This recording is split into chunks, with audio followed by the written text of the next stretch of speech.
Welcome back to our second Veggie Box unboxing video. And again, we are a little early in the season for a Veggie Box, so we found some finds at the farmer's market. Today we're going to talk about greens with Carla. Carla's going to tell us a little bit about the greens that we found today. So over here we have mustard. What do they taste like? They taste very spicy. Okay. Over here we have 3 different types of Swiss chard, but they taste very similar. We have over here tot soy, which is a type of Chinese cabbage. Right here we have arugula with the very peppery flavor, broccoli leaves, and several kinds of kale. For today's recipe, we're going to make kale chips. We're first going to remove all those leaves from the hard stems and tear the leaves into bite-sized pieces. 2 ways to make the kale chips. You can slide these in a single layer on a baking sheet and then spray it with a little bit of cooking oil if you have a sprayer. We don't have a sprayer, so we're going to put it into a bag and get some oil in there, just a tiny bit, maybe a teaspoon or so. And squish that around a little bit there so that the oil is coating all around the inside of the bag. Good, and now we're going to slide those pieces in. This one. And we're going to squish it around and try to coat all those leaves very well with the oil. I think we're good. All right, dump them out here on the cookie sheet. And we have, we're going to put them in a single layer on the cookie sheet here. Try to keep them from being in a double. We've already preheated the oven to 400 degrees. And we've got the rack set right in the middle. That looks good.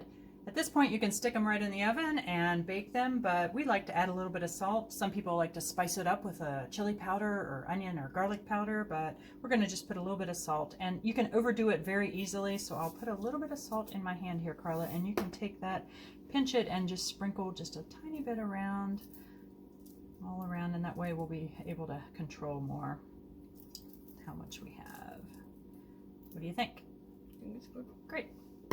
Now this is going in the oven. I'm going to stick them right there in the middle of the oven. We're going to bake those for about 7 minutes until they're nice and toasty.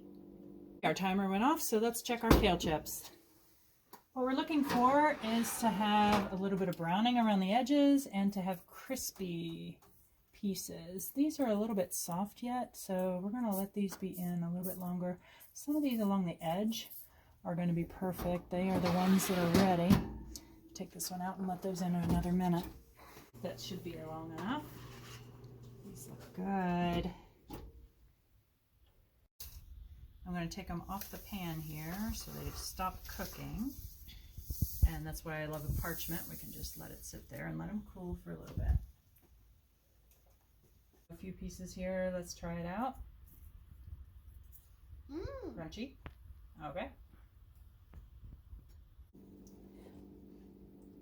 Our next recipe is going to be some sauteed greens, and we are using those kale stems that we reserved from our kale chip recipe.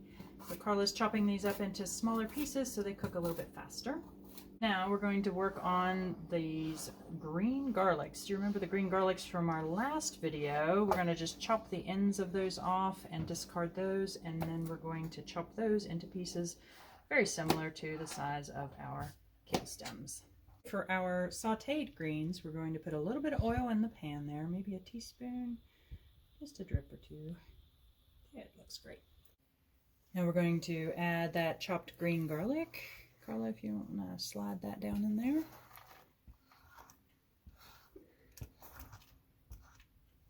And we'll let that cook a little bit.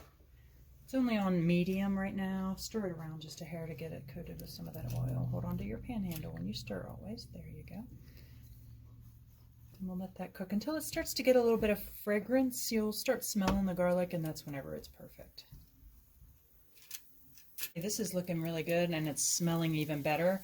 We don't want the garlic to brown. We just want to give it another little stir there, Carla, and we're ready to start adding our other ingredients. I'm going to put just a little bit of water in the pan so that we can do some steaming next. Remember those kale stems that you chopped for us? We're going to slide those in here. And we put those in first because they take longer to cook. So we're going to let those steam. That's great. Go ahead and put the lid on that pan and we'll let those cook for a few minutes until they get a little softer. And then we'll be ready for our leaves. These do look good. I'm going to add just a little bit more water since most of it evaporated. And now we're ready to add our greens. So we can slide these down in our pan. We want to overfill our pan because these greens are going to cook down. And that means they're going to reduce in size. So we didn't chop the big leaves for this recipe. You can if you want to, but because they are going to cook down, you don't really need to. Put the lid on. You notice I left some of the larger stems of the Swiss chard on there. The Swiss chard stems are not quite as tough as the kale stems, so we didn't cook those ahead. Now, once Swiss chard gets very much larger, the stems can be pretty tough. So we're going to let those steam just a hair.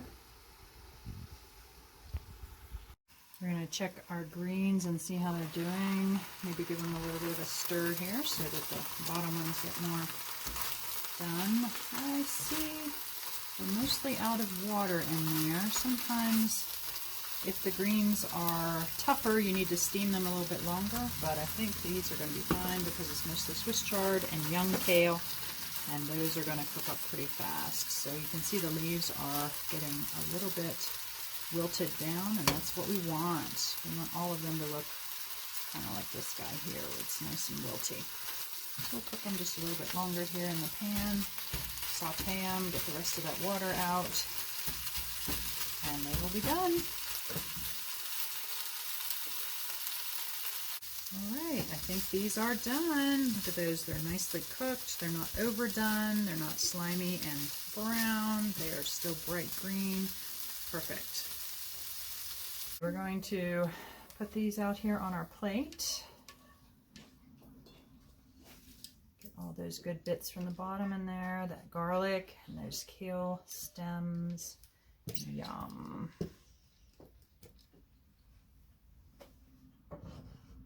To finish these greens, you can just eat them like they are, add a splash of salt, or my favorite is to add a little bit of balsamic vinegar on top and a splash of salt just to brighten the flavor a bit. So we're going to just drizzle a tiny bit, and that's perfect. Sprinkle just a little salt on top, and there we are, sauteed greens. Hey Carla, you want to try some of these greens today? Yep.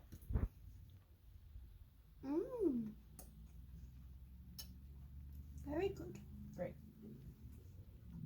Thanks for joining us, and thanks to the University of Maryland Extension for the use of their kitchen facility.